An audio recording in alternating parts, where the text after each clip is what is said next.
Now today I just want to have a little chat with you about the Aqua L Versa Max. Now what makes me like this filter so much is that this filter is a bottom to top design, not a back to front design. A lot of these hang-on filters are really designed to work with cartridges, and then the cartridges need to be repurchased once a month.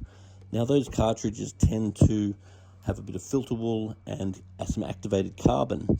Now, activated carbon is an indiscriminate scrubber, so it'll actually remove everything out of the water, whereas you can go for something like polyfilter. Now, the polyfilter can easily go in any sort of hang-on filter. You just cut it to the shape, and the polyfilter will only remove bad stuff. There's also a color code on the back, so you can see what the polyfilter is removing, and then the polyfilter will turn to black when it's finished, so you know to replace it. So polyfilter can be used as a substitute for any cartridge filter, particularly these hang-on models. And the polyfilter, though more expensive to buy, is far superior and lasts for a lot longer. Now, the other feature I love about these filters is that we can put any media in it we want. So it comes with a sponge. If you're going to use the sponge, make sure that when you wash the sponge, you want to just remove a bit of water out of the aquarium, rinse this in the water from the aquarium, then throw that water out. If it's fresh water, that'll tend to be perfect for the plants. When a lot of people are setting up their filter, they're trying to get the inlet for their filter down as low as possible in the aquarium. That's not something I normally worry about. Normally I want the pickup, if anything, to be higher up in the aquarium, because the filter is really there to remove any organics that are in the water, and a lot of those will bond to oxygen and tend to raise. If you're getting a lot of detritus and waste in the bottom of your aquarium, I would really be using a gravel cleaner. Now the gravel cleaner basically connects to a siphon pipe which goes down to a bucket, and you can start that siphon. Then you can use the gravel cleaner by simply pushing it into the gravel. The gravel will spin around, the dirt will be removed, and then the gravel will fall back into the aquarium nice and clean, and that will allow you to remove any detritus out of the bottom of your aquarium while you're actually doing a water change, as opposed to having that clog up your filter. If you were to put this filter on the back of your aquarium, the first thing that you'd do is hang it over the back of the aquarium, and then you'd put the inlet pipe into the water. Now the packet comes with 2 of these inlet pipes. If possible, I tend to just use one because I want to pick the water up from higher, because a lot of your organic nutrients will bond with oxygen and actually get picked up from the top of the aquarium. A lot of beginners will think that the filter needs to pick up from the bottom, so physically the waste is building up on the bottom, but the reality is the filter is actually there to remove the nutrients out of the water, not so much the solid waste. I'd be using a gravel cleaner to do your solid waste.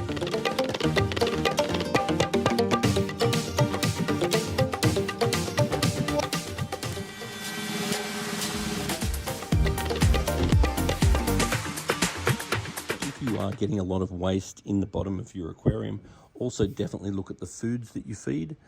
This is probiotics from New Life Spectrum, and this would be about the cleanest food on the market. And what probiotics does from New Life Spectrum is not only is it a cold extruded food, so you're getting the actual nutrients that are in it, but also it has a probiotic bacteria in the food, which means when the fish poo, the bacteria in the poo eats the poo, so therefore your tank tends to stay a whole lot cleaner. So inside this basket, you can opt to either cut the sponge in half and then introduce extra media such as polyfilter, or you could consider adding something like your Marine Pure gems.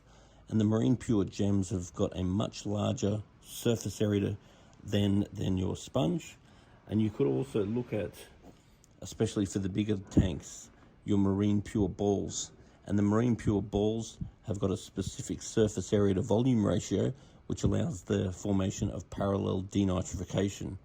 Now, if you add medias like Marine Pure and polyfilter to your Versamax hang-on filter, it's basically like supercharging it. It's like putting a turbo in your filter. So these filters are going to turn over quite a lot of water, in this case 800 litres an hour. This can be used for anything up to a 200 litre aquarium. And then this is going to flow back into the aquarium again, which is very good for oxygen.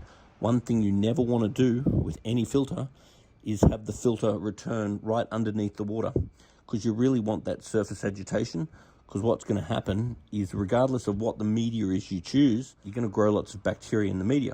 You don't want to kill with your tap water, so you want to make sure that you're cleaning it with water from the fish tank, not water from the tap. And you want to make sure that there's plenty of oxygen in the outlet of the filter. Any media is going to take a whole lot of oxygen out of the water, so you want to re-oxygenate the water with the outlet of your filter. And you want to consider the water coming out of your filter as re-oxygenation, not oxygenation. So in all cases, I would consider having a filter for your filtration, and I would separately have either a power head which agitates the surface or an air pump for your actual aeration. And that will also give you redundancy just in case anything does fail. Now, when you're putting this filter on your aquarium, this simple dial at the bottom will allow you to adjust the angle that the filter sits off the back of the aquarium. So you want to make sure that there's like a nice angle there so the filter can flow back in. We don't want it in this sort of situation, so there's any chance of, if the filter does bank up, we don't want the water going out the back. Every single filter or pump that pumps water is going to have an impeller. So it's important that you know where your impeller is and how to access it. So in this case, probably a couple of times a year, it would be a good idea just to pull the pump out of the unit. You'll find the pump just in the bottom of the filter like that. Then we just turn this and pull it out. And then inside here we find the impeller. So you want a couple of times a year, give that a good clean out. Give this a good clean out and put it back together again. Make sure the washers are at the top and at the bottom. Then we just whack it back together. And we can place it back into the bottom, and we're ready to go again. So if you want your aquarium to stay clean, the things that are going to make a difference is how big your filter is. Bigger filters stay cleaner. How you clean your filter, you must clean it in water from the fish tank, not water from the tap, to keep the good bacteria in it.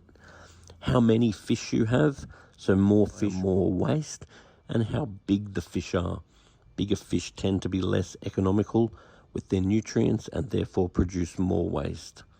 Now, the more advanced medias house a lot more good bacteria and tend to have parallel denitrification in examples such as your Marine Pure, which is a highly researched product that allows parallel denitrification.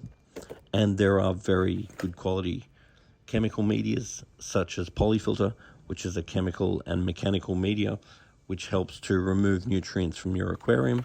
Also, your maintenance procedures, making sure that you're not just doing a water change by taking clean water off the top. You want to be removing the waste out of the bottom of the aquarium. Now, the amount of surface agitation or oxygen in your aquarium is going to increase the redox potential of the water, so therefore how efficient the bacteria is able to break down the waste. The type of food that you feed will have a huge variant on the amount of maintenance you need to do. So there's various things you can do to make your tank much easier to look after.